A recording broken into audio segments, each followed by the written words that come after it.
through.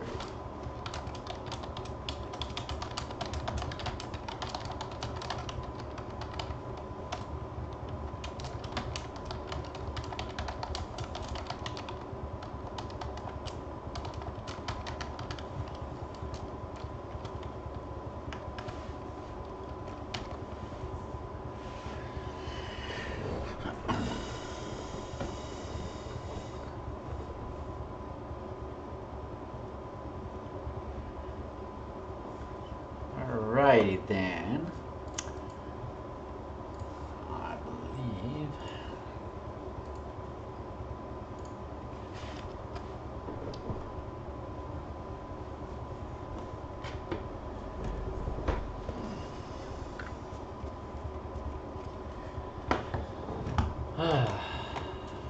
It's kind of funny the way life plays out. You know, things have a weird way of kind of happening.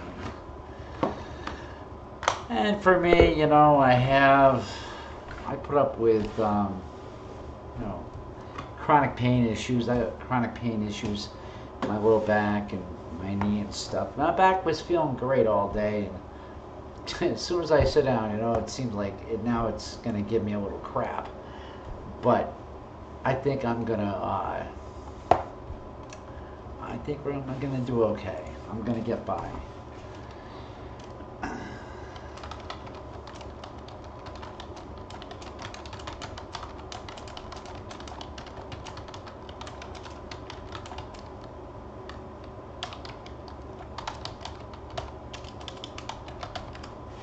All right.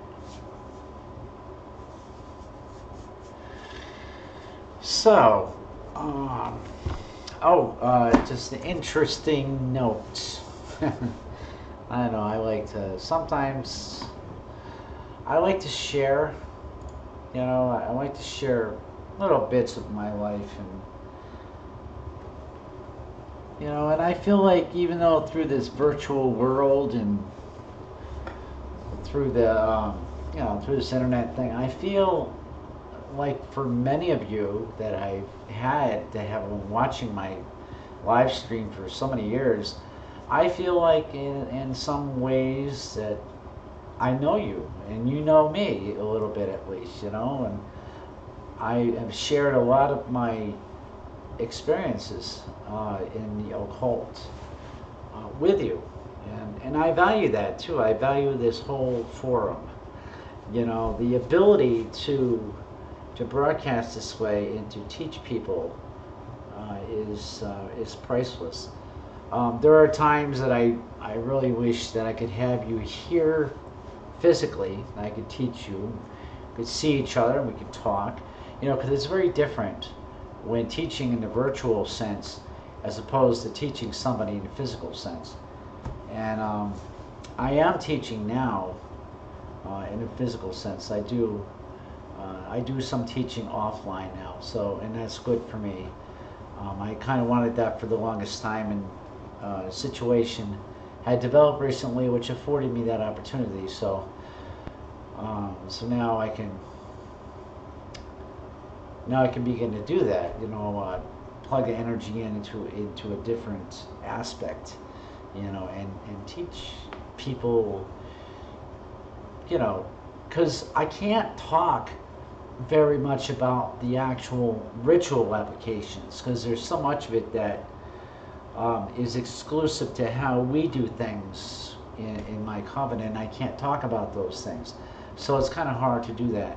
Whereas with a physical student, somebody who's actually in our teaching system and is either moving toward the initiation process or has already been to their first degree and they're learning the lessons of the first, with them I can be a little more open because they are actually part of the covenant, so I can be more open with a physical student. So, but I've learned to kind of, you know, do what I can and talk about what I can, you know. But the interesting tidbit I just wanted to share was recently I've been having a lot of trouble with my right knee. I had injured that like when I was 17 and 18. Between 17 and 19, you know, I had two serious injuries to it. The first one, I got hit by a car and I broke it.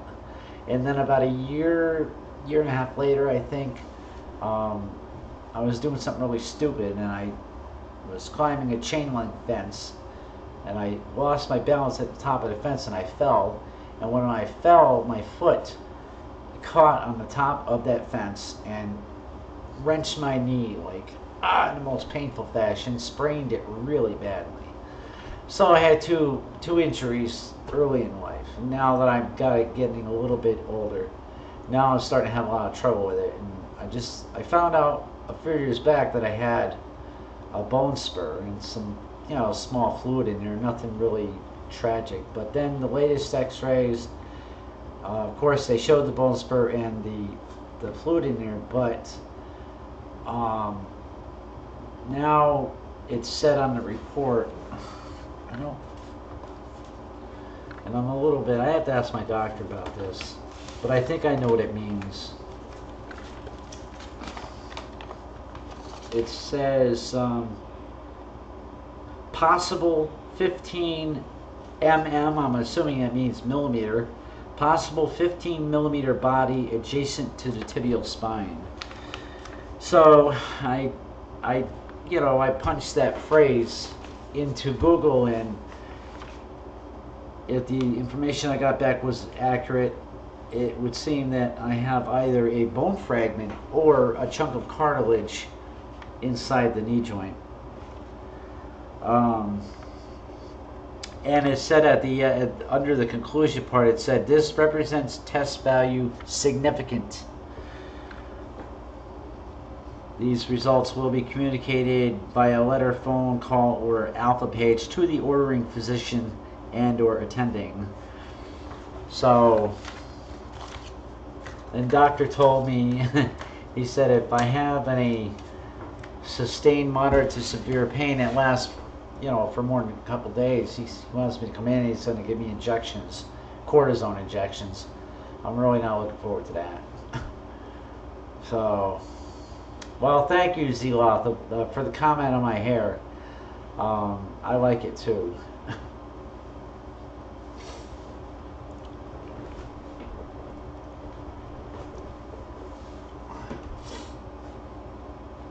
So,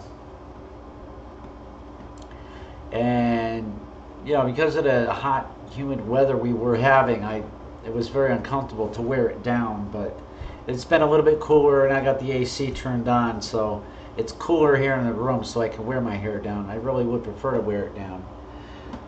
But yeah, the knee thing, I'm really not looking forward to the future on that. I'm probably later in life, hopefully not for at least 10 years, I'm probably going to have to get total knee replacement. I'm not looking forward to that. And the doctor hasn't said anything about surgery, which is good. But we'll see what we shall see. So as you can see by the description, the broadcast description on my YouTube channel, I wanted to talk a little bit about the goddess and the traditional manner of teaching in the Wicca, and how that relates to the goddess, and we teach male to female and female to male, first of all, because of the balance of polarities. We believe working partners who are, you know, opposite gendered that way, they work together, you have balance of energies, you know. And that's not saying or suggesting that if two of the same gender can work together, they wouldn't achieve the same thing. Naturally, it's the intent that counts. We know that. However, there is a lot to be said with having the balance of energies, of different energies balanced together and working together. So that's the biggest reason. That's one of the big reasons. And the other is that with respect to teaching, and specifically about the goddess, the men teach the women about the ritual material. And we actually teach the women about the goddess and how to connect, because we, the priest, we connect with her during the ritual phase. You know, the whole great charge that's read by her, we call the goddess down to the female during that whole ritual, and it's a beautiful ritual. So we learn how to connect that way. And we learn that by the females who teach us. We pass it down the line. Like I was taught by my high priestess. And that's not to say that my high priest wouldn't teach me some things. Of course he would. But the males would teach the women how to connect with the god. Interesting, huh? But that's how it works. Because in a ritual ceremony, as far as for the females' part, in the ceremonies, they have to call down the god into the high priest in certain parts of certain ceremonies. So the priestess needs to know how that works and how to get connected to that godlike energy, the male energy. So that's another reason why we have the male to female working and female to male working. It's because of those energies. It's because of the connection, the essential connection to those energies. They get handed down the line. So for us, the males, we teach, or I should say I teach as a male, I teach the priestess what it is to feel. Now I can't describe the feeling because I don't know what it feels like. I just know what the goddess's energy feels like to me as I connect to it and call it into the priestess. But I can't tell the priestess how the energy is going to feel to her. All I can prepare the priestess for is the overwhelming feeling that she will receive when the energy begins to descend. There will be, at first, it may feel, and it will feel overwhelming at first. So it's part of my job as a teacher to help her how to learn how to absorb that. You know, and for many, the feeling is so great, so overwhelming that they feel wiped out. Like I had a student recently telling me that there's been times during ritual that they have been wiped out for days afterward, which is normal in the beginning, especially in the beginning during the first degree. Getting used to how that energy feels and how to absorb it and work with it while you're there, and also how to properly how not to let it wipe you out. You know, the energy of the goddess is very, very, very powerful. You know, and to call it down is just it's a wonderful feeling of power and just joy when I connect. It's utter bliss. It's really beautiful because it's her in all her beauties and all her splendid forms, and it's like I connect to it, and it's almost as if I can actually see her. Now, of course, that's not seeing with the physical eyes. You'll never see her from the physical sense. And you know, that also is a point that has to be brought across, because for many, you know, many people have preconceived ideas. And I'm the student I have right now. There was about a year ago. It was a year ago, might have been a year before, but we had this young first degree, and she was asked to take the lead in one of our ceremonies, in one of our circles. She was asked to take the lead and do the opening ritual. Well, she started to do it, and then she just stopped, and she apologized and excused herself from the room. She left the room, she left the ritual, she just left, and she never spoke about what happened, at least not to me, until recently, and I got to talking to her about that. And she told me that she didn't feel anything. And I said, you were trying to feel something, where you expected to feel something, right? She said, yeah. I said, that is your mistake. Now, it's not a right or wrong situation there. Many people would come into that sort of a situation expecting, oh, what am I supposed to feel something? What are you supposed to feel? Like a lightning bolt comes zapping down and hitting you or something? No. You become that which you are creating. You are creating a sacred space. You are creating a world between the worlds there when you're casting a circle. So I needed to try and help her to understand that when you are doing that, you're becoming what you are doing, and that's the only thing that you're going to feel is what you're doing, and that is where things connect. You can't expect to feel through your normal senses. You have to sort of disconnect. You have to sort of disconnect from this reality for that hour or so, or however long the ritual lasts.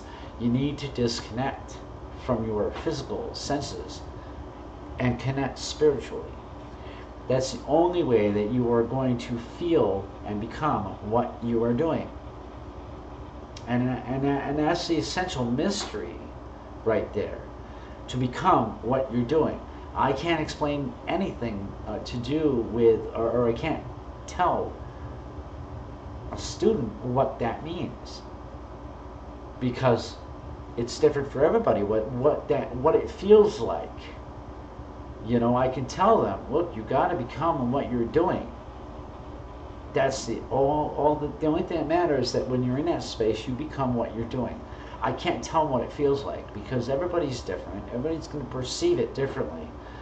We could teach you the ritual format and how things go, and even why things go the way that they go, the why and wherefore of each part of the ritual. But the actual what you are going to feel is different for everybody, so that can't be taught. But what must be taught is that you cannot expect to feel, you can't go into it saying, oh, I should be feeling something here. I don't feel anything. You can't, because it's like chasing a shadow.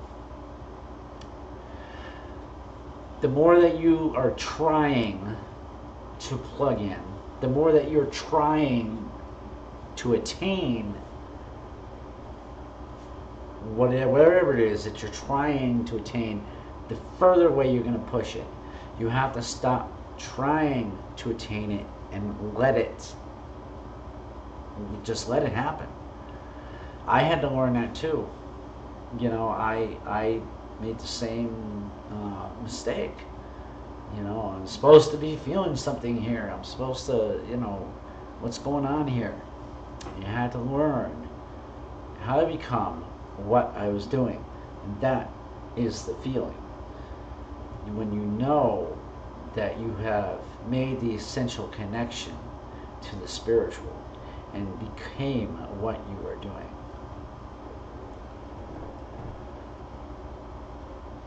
So in this case, the goddess, because of her energy, because of who she is, what she is, she does take a more dominant role.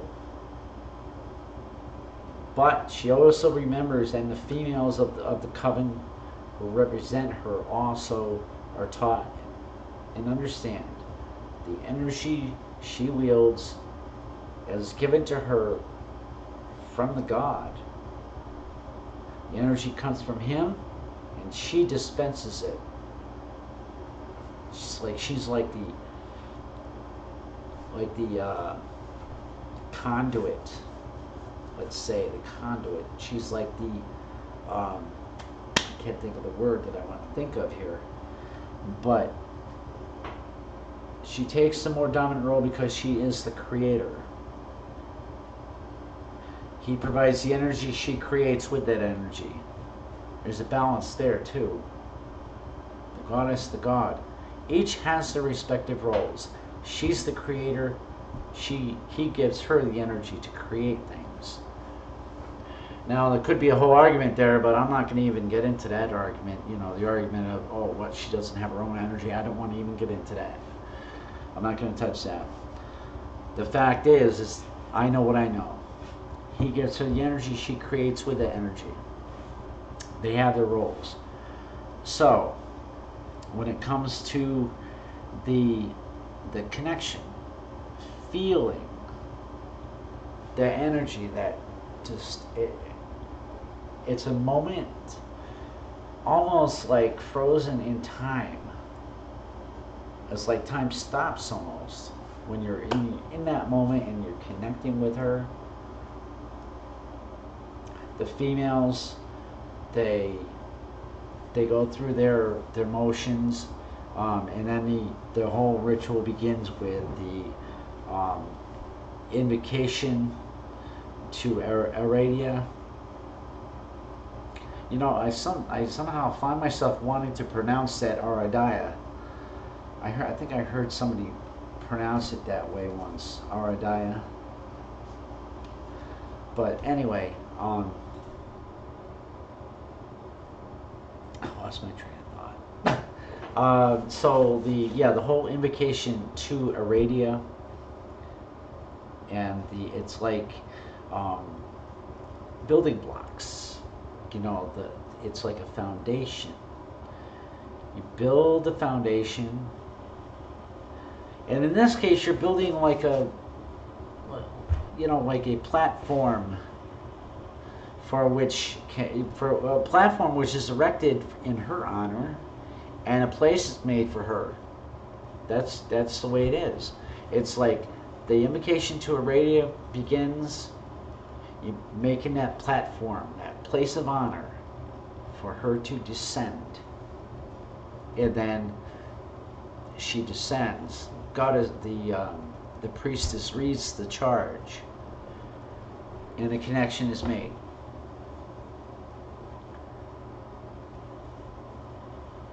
And when the priestess speaks those words, now I can't say, of course, where her mind is at. I can say that there should be a certain feeling there, so to speak, a feeling of like you're not alone. You still have your identity, of course. It's not like being it is like being possessed, but it's not the kind of demonic possession type. We're talking about a sharing of souls. So the priestess would feel that her space within herself is being shared at that point with another soul, and the connection is right there. It's made, the union of souls between the priestess and the goddess herself,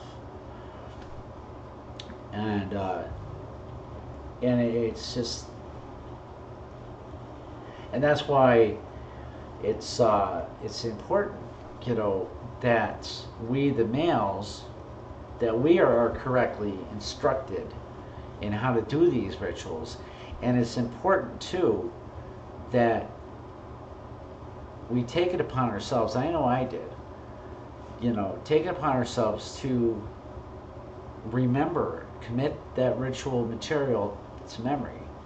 So we don't have to look down at a book, every time we want to say something, because you're not really plugging in at that point. You're taking pages off, you're taking words off the page, and it's kind of distracting when you have to look down at a book, and you're kind of breaking the moment, So I always strive to remember that, commit it to memory, what the things that I need to say. The invocation to Aradia, committed to memory. I know what I need to say for the invocation. The invocation to Great God Cernunnos, committed to memory. I know what I must say during those parts. I even know when I have to say those things. Like the reading of the Great Charge is interrupted briefly while the Star Goddess is called. And the priest, there's a short blurb in the middle of the Great Charge where the God speaks out to the Star Goddess. Hear ye the words of the Star Goddess, she in the dust of whose feet are the hosts of heaven, and whose body encircles the universe. So when those words are spoken, I'm not having to look down at a book to say them. And I know at what stage during the Great Charge that those words have to be spoken. So I don't have to be prompted. So the priest doesn't have to look over and say, okay, it's your turn. You have to say this part. Then again, I think it takes away a little bit. It takes away from it. I like to be able to know my part when it comes to be my part, and I know when I have to say these things. And the priestess, of course, when the right after the Great God Cernunnos invocation is done, there's a little thing that the goddess that the priestess has to say. She has to draw I think it's the invoking pentagram of fire in the air in front of the priest. So after the Great God Cernunnos invocation is spoken, the priestess does that, and it's steps. There's a specific format there, and all of it, you become what you're doing.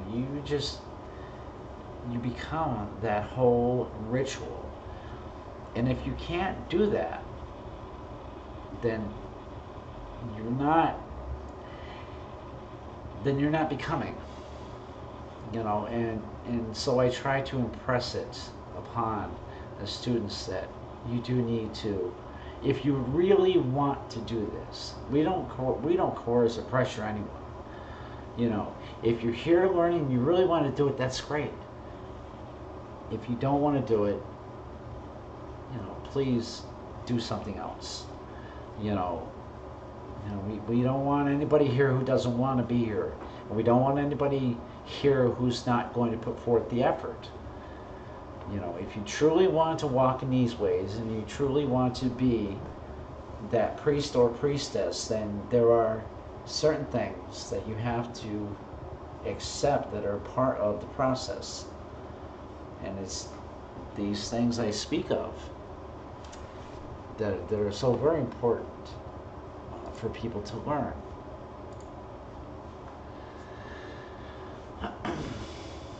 I have Charles Leland's book here, the 2016 version, the 2016 edition of Charles Leland's Aradia, the Gospel of the Witches. And I thought maybe I would read a little bit of this. And this is the Italian Strega Wicca. Italian Wicca, to be simplistic about it.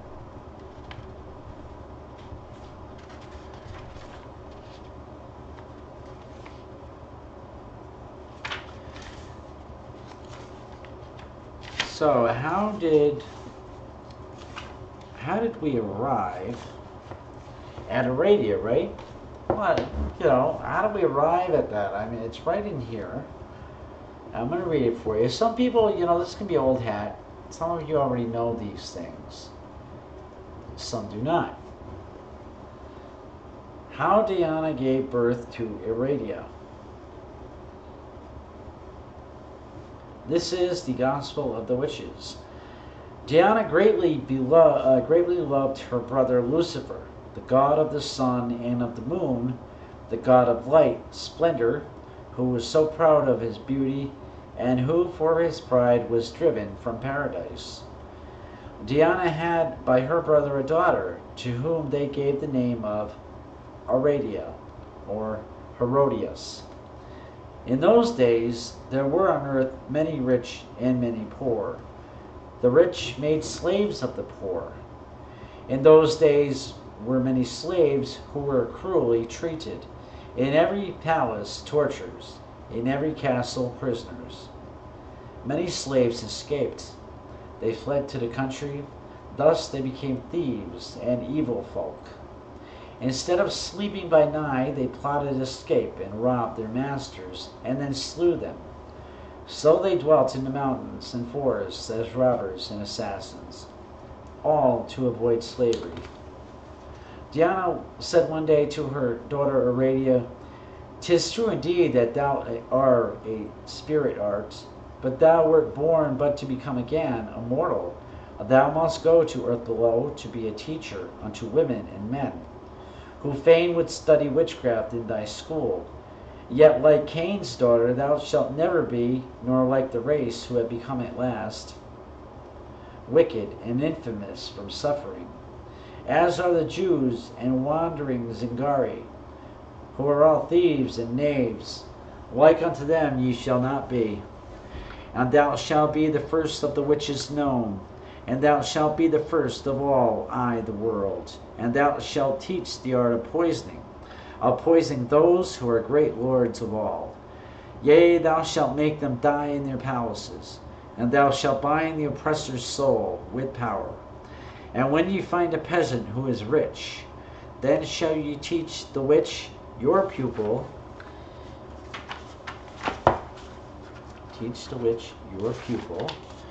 to ruin all his crops with tempests dire, with lightning and with thunder terrible, and with the hail and wind. And when a priest shall do you injury, by his benedictions ye shall do to him double the harm, and do it in the name of me, Diana, queen of witches all. And when the priests or the nobility shall say to you that you should put your faith in the Father, Son, and Mary, then reply, your God, the Father, and Maria, are three devils. For the true God, the Father, is not yours. For I have come to sweep away the bad, the men of evil, all will I destroy. Ye who are poor suffer with hunger keen, and toil in wretchedness, and suffer too, full oft imprisonment. Yet with it all ye have a soul, and for your sufferings ye shall be happy in the other world. But ill the fate of all who do ye wrong." Now when Aradia had been taught to work all witchcraft, how to destroy the evil race of oppressors, she imparted it to her pupils, and said unto them, "When I shall have departed from this world, whenever ye have need of anything, once in a month, and when the moon is full, ye shall assemble in some secret place, or in a forest all together join, to adore this potent spirit of your queen, my mother, great Diana. She who fain would learn all sorcery, yet has not won its deepest secrets, then my mother will teach her, in truth, all things as yet unknown. And ye shall be free from slavery, and so ye shall be free in everything. And as the sign that ye are truly free, ye shall be naked in your rights, both men and women also. This shall last until the last of your oppressors shall be dead. And ye shall make the game of Benevento, extinguishing the lights, and after that shall hold your supper thus." Chapter 2, the Sabbat, Treguenda, or witch meeting. How to consecrate the supper. Here follows the supper of what it must consist, and what shall be said and done to consecrate it to Diana. Ye shall take meal and salt, honey and water, and make this incantation. I don't know if I should. Okay, I read a little bit too far, but of course that just goes into what the next part of the next part of, in this tradition anyway. After that is read, after she speaks, then comes this consecration of the conjuration of meal. I conjure thee, O meal, who art indeed our body, since without thee we could not live. Thou who at first as seed, before becoming flower, went into the earth, where all deep secrets hide, and then when ground didst dance like dust in the wind, and yet meanwhile didst bear with thee in flitting secrets strange. And yet erewhile when thou were in the ear, even as a glittering grain, even then the fireflies came to cast on thee their light, and aid thy growth, because without their help thou couldst not grow nor beautiful become. Therefore thou dost belong unto the race of witches or of fairies, and because the fireflies do belong unto the sun, queen of the fireflies, hurry apace, come to me now as if running a race. Bridle the horse as you hear me now sing, bridle, O bridle the son of the king. Come in a hurry and bring him to me. The son of the king will ere long set thee free. And because thou forever art brilliant and fair, under a glass I will keep thee, while there with a lens I will study thy secrets concealed, till all their bright mysteries are fully revealed. Yea, all the wondrous lore perplexed of this life, of our cross, and of the next. Thus to all mysteries I shall attain, yea, even to that at last of the grain. And when this at last I shall truly know, firefly, freely I'll let thee go. When their stark secrets are known to me, my blessings at last I will give to thee. I love it. I love it. I love reading poetry. I love reading poetry. There's just it's just so much in there. And it's often very difficult to explain the feeling, what that means to me. It's, it's different for everybody when they read it.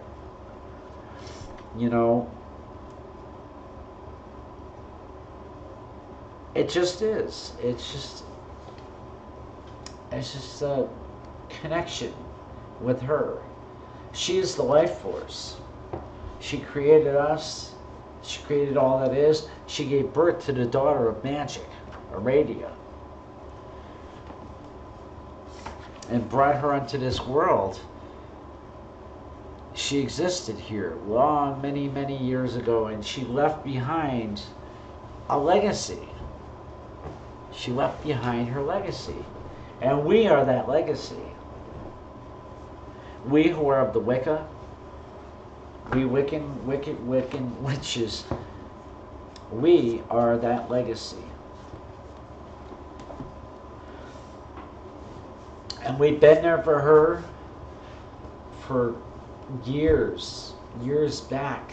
And I'm talking lifetimes, not just the current time frame, not just this reality. We of the Wicca, we priests and priestesses, we've been here for her. We've been her disciples here on earth. And though I may be the representative of the God, of his energy being the male, that doesn't mean that I cannot understand her energy and understand her. In fact, it is paramount that I understand that female energy. It is. It's a paramount importance that as much as I am his representative, or maybe because I am his representative, I must learn about her energy. And I must respect that energy, that female spirit, I should say. I should respect that as the male. It even says somewhere in the myriad of writings, it says how that God resigned his power at her feet because of her youth, wonderfulness and her beauty and her grace and her power, her glory, laid his sword at her feet. It's in one of the rituals here. But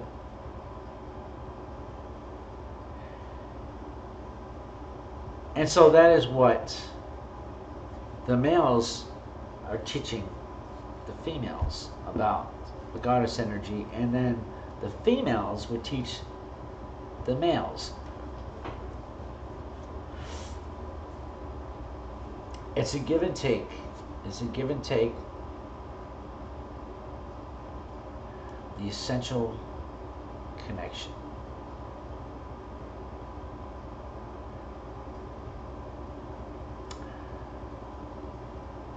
A lot could be said about how it goes,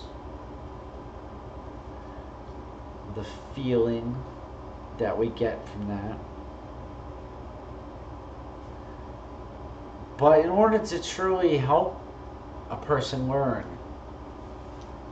the questions must come. There has to be and there will be questions. A person begins to open up unto their own selves and unto their own spirit. They begin to access those corridors inside themselves, and they start opening doors. Then they will have questions. And so I imagine you who are listening now must have questions. You must have questions. So basically I leave the floor open right now for questions and comments about what I've been speaking on. Please, I want to hear from you.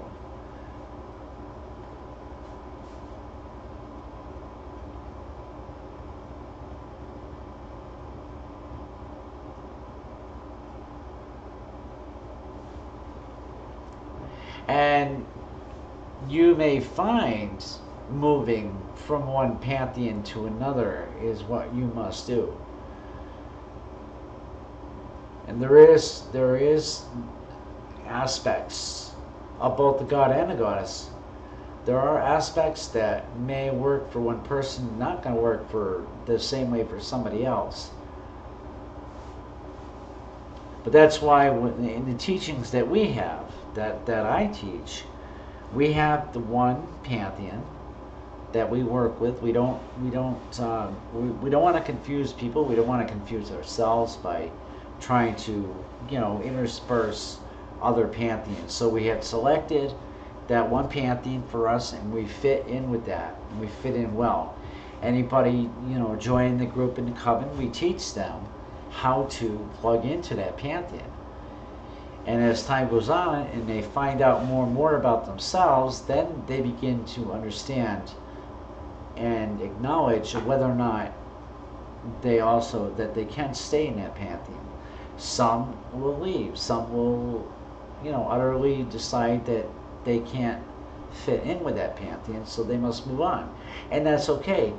We've helped them to learn about themselves. And I think that above anything else is important. We help people to look within and find the answers to themselves about who and what they are. And if somebody decides that this is not the right time to walk in these ways, that's okay. We have at least given them the tools that they needed to begin unlocking doors within themselves. They may go elsewhere for a little while. Some will return because they feel inspired. They feel a pull. I left Wicca for a long time, for many years. Not because I didn't feel like I connected. I left because I had to go learn some other things, and many of you know that story. But I came back. After a time, after a long time. But it was coming back home. I think somewhere in the back of my head, all during that time that I was gone, I knew that I would be returning at some point. And it was a truly magical thing, the way that it happened. I mean, my elders were always in contact. You know, I'd been in contact on and off during all the time I was gone, and then when the time was right, I came back, and it was like I never left. You know, the huge difference, of course, was that the learning that I had done when I was away, I had new knowledge under my belt. I had new insights. You know, I had opened up a totally new area of my psyche, unlocked it, and successfully managed to traverse the great abyss, the great void. You know, that's spoken of in a lot of teachings. The great void, the great abyss of the soul. I had made my way across it. Fell in twice.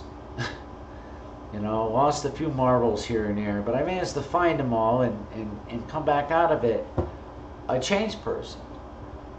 But not changed to the point where I was, you know, irreparably damaged psychologically. You know, it's unfortunate that I have seen people who have been irreparably psychologically harmed or damaged. But in the cases I've seen, most of them, it was the practitioner's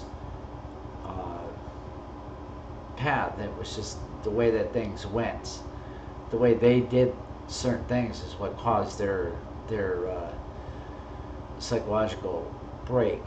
You know, and they were unable to continue doing what they were doing, so they just went their own way.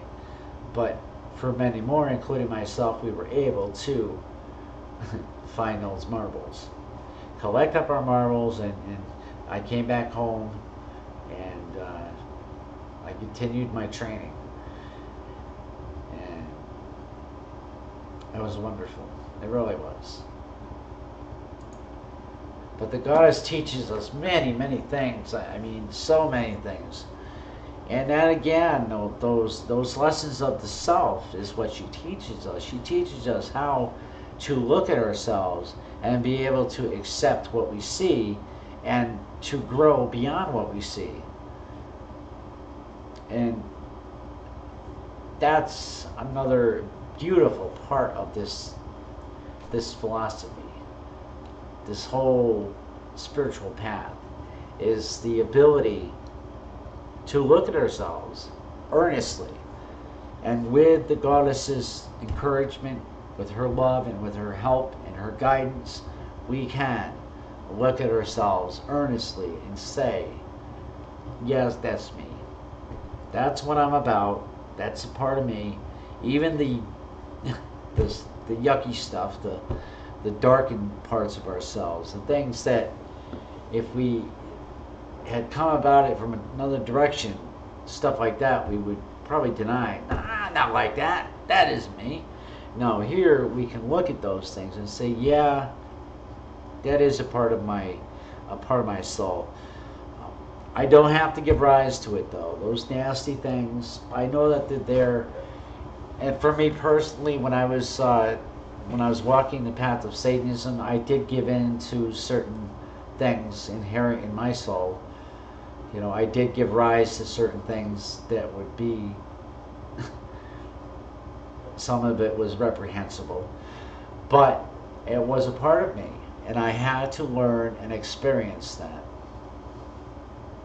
I did. And I did learn and experience it. I did. I learned from it and I grew. You know, I grew spiritually. And, you know, I came out of it knowing that although I gave rise to those sometimes reprehensible things, I know that here, in the here and now, where I'm at now, it's not necessary that I give rise to that. I don't have to. You know, when I was over there, yeah, it was part of living that path. I had to live it. You know, this is part of the learning experience. Not everybody who comes into the Wicca and learns about their darkness has to do it the way I did. You know, they don't have to do it that way, and probably for many they wouldn't go that way. It just so happened that, you know, I the way I came into the occult was through the darkened door. So I had to return to that place at some point, and learn it correctly. Because when I first came into that darkened door, it was something, totally off the cuff. Many of you know that story too. I came at it just like, boom, like, oh, I'm gonna do that ritual, cool.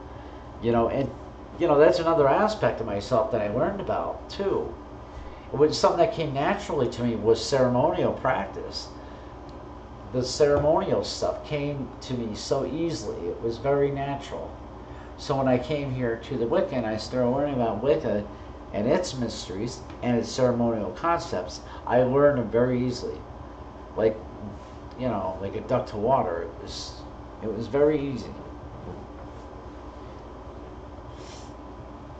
And yeah, the learning never stops, Lady If. The learning is always going to continue. I mean, I may be a third degree, I may be teaching people, but that doesn't mean that my learning hasn't stopped. I like to learn from my students as well. There's little things that the students can teach me. The things that help me to become a better teacher. I remember telling that to one of my students recently. Please, if you have questions, ask me. Don't be afraid to ask questions. If I say or if I do something that's confusing to you, please let me know. Please tell me so that I can work on whatever it was. I can work on being more clear in what I'm saying. My nose itches. My mother used to say, you're going to kiss a fool. Anyway.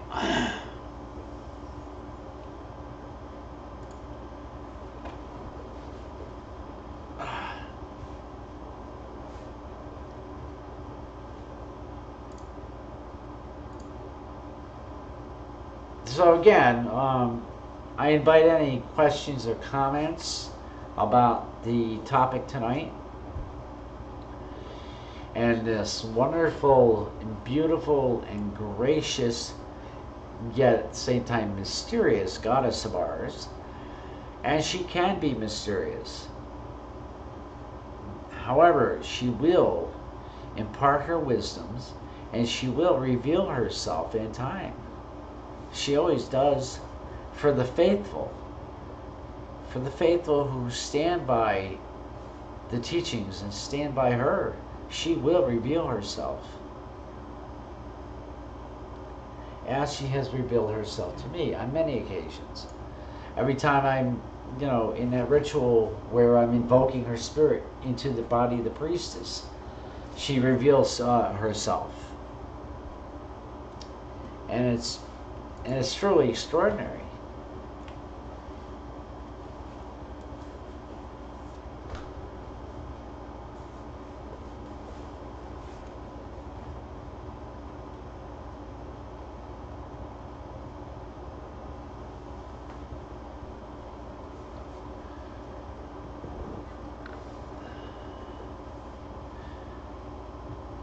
Almina Witch's Secret Community?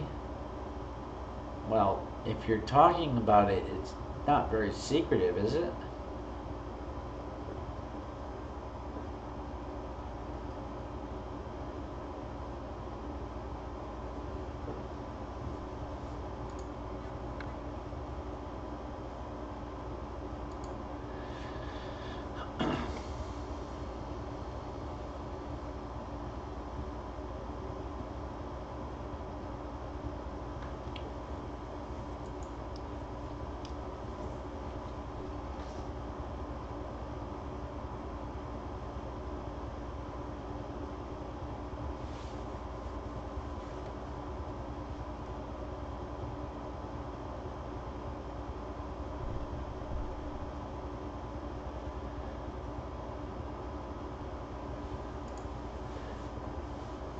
So I guess all in all, this essential connection with our goddess, in order to become that priest or priestess, we have to learn how to open up. I think that's how I want to boil that down. We have to learn how to open up our spirits and our souls. And we're prepared as well as possible by our teachers. And by me, the teacher, I try to prepare the students as well as I can. And it is my hope and my blessing. I want to bless the situation, bless my students. I want to do as well as I can. And I'm always talking to the goddess about these things when I'm teaching people. You know, I ask the goddess, please help me to be a good teacher and help me to say what needs to be said and help me to be clear in what I say.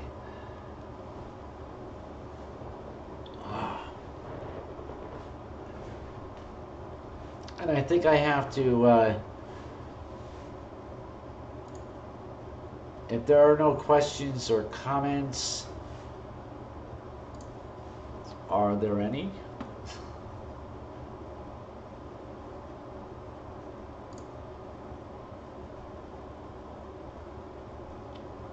I do know my back is really bothering me. You know, it's amazing that all day long it was great, but then again, I move a lot during the day. I try to keep myself moving. You know, I do sit for, sometimes I will sit for a while, like if I'm watching a movie or something. But I try to move around, and that helps. But for some reason tonight, that low back pain is kicking up. It makes it very uncomfortable.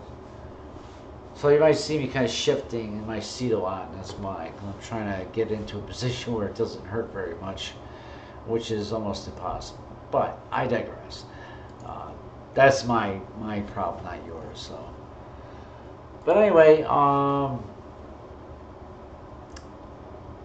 hope that I made a good little video here, and I hope that I've said some things that will create insights for those people who are listening and watching.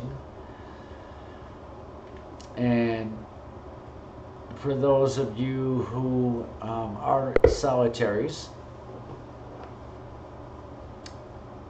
thank you, Michaela.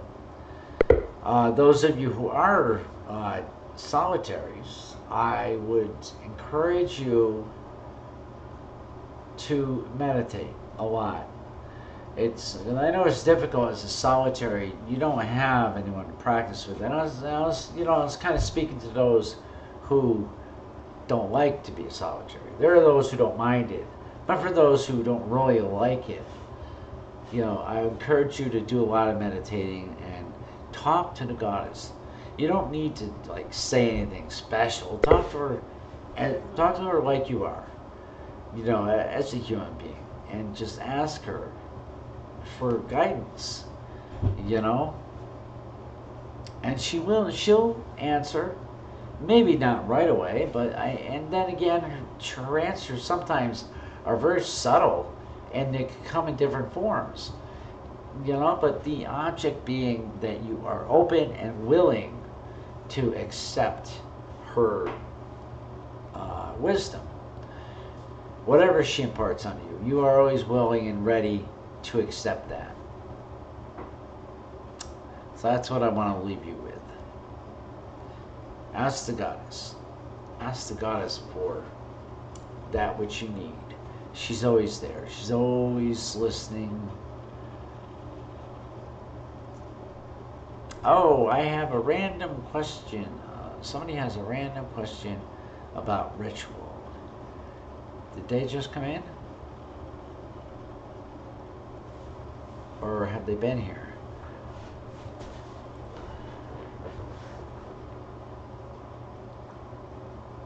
Was this person scot-free? Are you talking to me? Hey, that rhymes.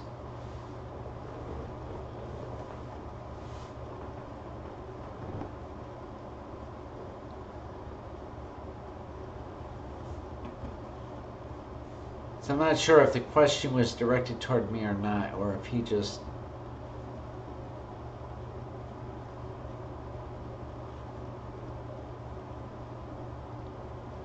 Okay, he says, all right.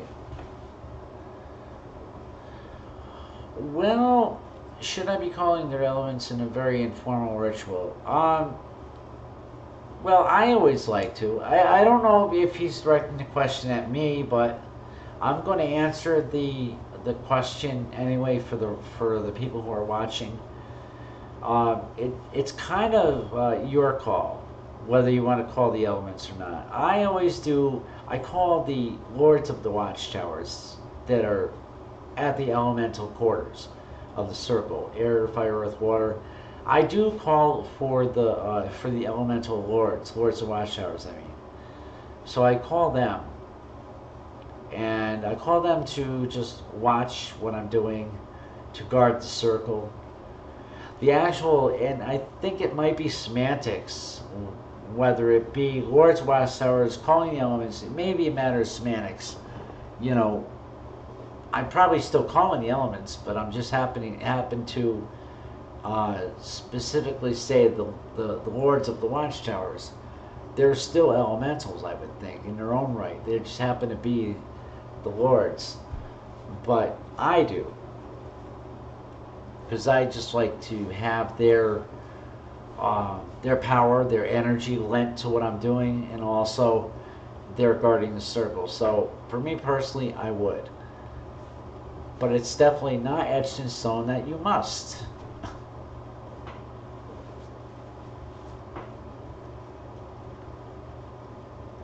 And someone else has also said it's a personal preference, and yes, it is.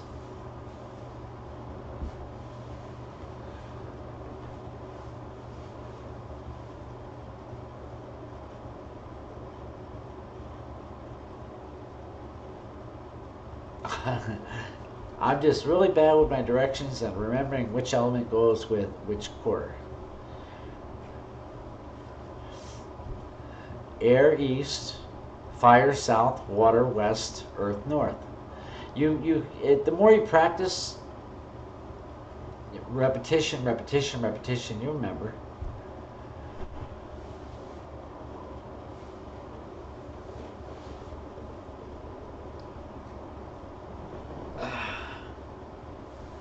Okay, and I just wanted to answer that question real quick because it was a good question. Um, so I think with that, I'm going to check out of here, folks, and I will see you all again next week. And hopefully, I won't have I won't have a problem with this low back stuff because it really hurts when it kicks in. It hurts. So anyway, that's my problem. So all of you have a wonderful evening, and enjoy the rest of the week coming ahead. And I always like to say that may the light and the love of the Lord and Lady shine upon your path wherever it takes you. So good night, everyone, and I will see you next week. Blessed be, merry part, until we shall merry meet again.